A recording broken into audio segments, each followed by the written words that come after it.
Shalom, salam sejahtera bagi kita sekalian. Senang bisa berjumpa lagi dalam renungan firman Tuhan hari ini. Mari kita berdoa terlebih dahulu. Kami mau membaca dan merenungkan firman-Mu ya Tuhan.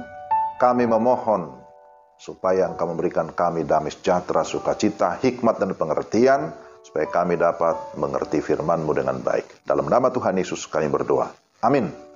Pembacaan firman Tuhan dari Filipi pasal 2 ayat 14 sampai 15. Lakukanlah segala sesuatu dengan tidak bersungut-sungut dan berbantah-bantahan, supaya kamu tiada beraib dan tiada bernoda sebagai anak-anak Allah yang tidak bercela di tengah-tengah angkatan yang bengkok hatinya dan yang sesat ini, sehingga kamu bercahaya di antara mereka seperti bintang-bintang di dunia. Filipi pasal 2 ayat 14 sampai 15. Tema renungan kita, jangan bersungut-sungut. Dalam bahasa Yunani, bersungut-sungut disebut dengan satu istilah gongusomos. Gongusomos. Dan arti sebenarnya bukan sekedar mengeluh, tetapi menjurus pada suatu tindakan memberontak. Sebagai contoh, orang Israel dicatat di dalam Keluaran pasal 15 ayat 24. Lalu bersungut-sungutlah bangsa itu kepada Musa, kata mereka, apakah yang akan kami minum? Kemudian dalam Keluaran 16 ayat 2, di padang gurun itu bersungut-sungutlah segenap jemaah Israel kepada Musa dan Harun. Padahal mereka sudah berkali-kali mengalami mujizat Tuhan yang luar biasa. Nah, itu bersungut-sungut, cenderung kepada mereka bukan hanya mengeluh, tapi tindakan memberontak kepada Tuhan. Sedangkan kata berbantah-bantahan, dialogismos, itu berarti pertengkaran yang tidak perlu dan disertai dengan niat buruk. Jadi, dialogismos berbantah-bantahan itu bisa secara komunal di dalam sebuah komunitas. Tetapi gongusomos atau disebut sebagai bersungut-sungut itu lebih kepada bersifat individu atau bersifat pribadi. Saudara yang dikasihi Tuhan, Paulus menulis surat Filipi ketika dia berada di penjara. Dia sudah mengalami banyak penderitaan. Paulus menderita, bahkan dikatakan ada duri dalam daging, yang menurut para penafsir itu merupakan penyakit yang sakit luar biasa. Dan untuk itu dia sudah berdoa berkali-kali. Tetapi apakah Tuhan menyembuhkan dia? Kita tahu bahwa Tuhan tidak menyembuhkan dia. Belum lagi bahwa dia akan dihukum mati sebentar lagi. Paulus punya banyak alasan untuk bersungut-sungut. Tetapi kalau kita lihat surat Filipi, tidak pernah ada disebutkan bahwa Paulus mengeluh.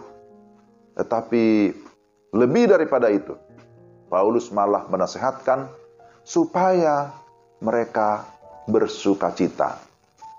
Supaya tidak bersungut-sungut, tetapi dia berkata, bersukacitalah.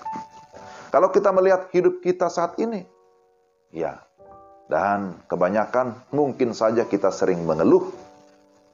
Karena itu lihatlah kembali kepada teladan Rasul Paulus.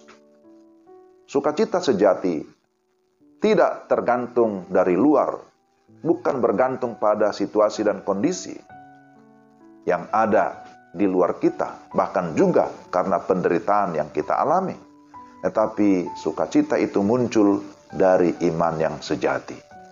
Dan iman yang sejati atau cinta sejati justru teruji pada saat yang sulit.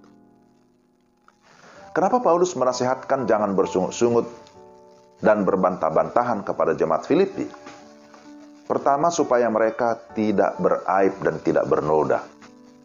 Kedua, supaya mereka bercahaya di depan orang atau tetap bisa menjadi saksi yang hidup.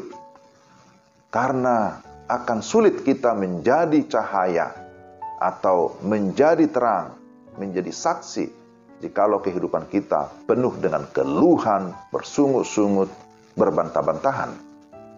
Di saat kita mengeluh, bukan simpati yang kita dapat, malahan antipati. Tunjukkan kesaksianmu dimanapun juga engkau berada. Janganlah mengeluh walaupun mengalami apapun juga, sehingga orang pun bisa melihat Tuhan yang bekerja di dalam hidupmu. Inilah kira-kira yang mau disampaikan oleh Rasul Paulus kepada orang-orang Filipi dan juga kepada kita pada masa kini. Jadi ada 3 hal yang membuat Paulus tidak bersungut-sungut. Pertama, dia berpikir secara positif. Filipi 4 ayat 8. Di sana kita melihat bahwa dia mengajak kita untuk berpikir, memikirkan apa yang baik, apa yang benar, apa yang disebut kebajikan dan seterusnya. Saat kita mulai berpikir negatif, maka sesuatu hal yang tidak enak akan datang. Ya. Kemudian kita akan mulai mengeluh, bertanya-tanya, mengapa? Ya, mengapanya bukan hanya kepada manusia, tapi juga kepada Tuhan. Akhirnya bisa terjadi sungut-sungut atau pemberontakan kepada Tuhan. Yang kedua, dia belajar mencukupkan diri dan menerima keadaan.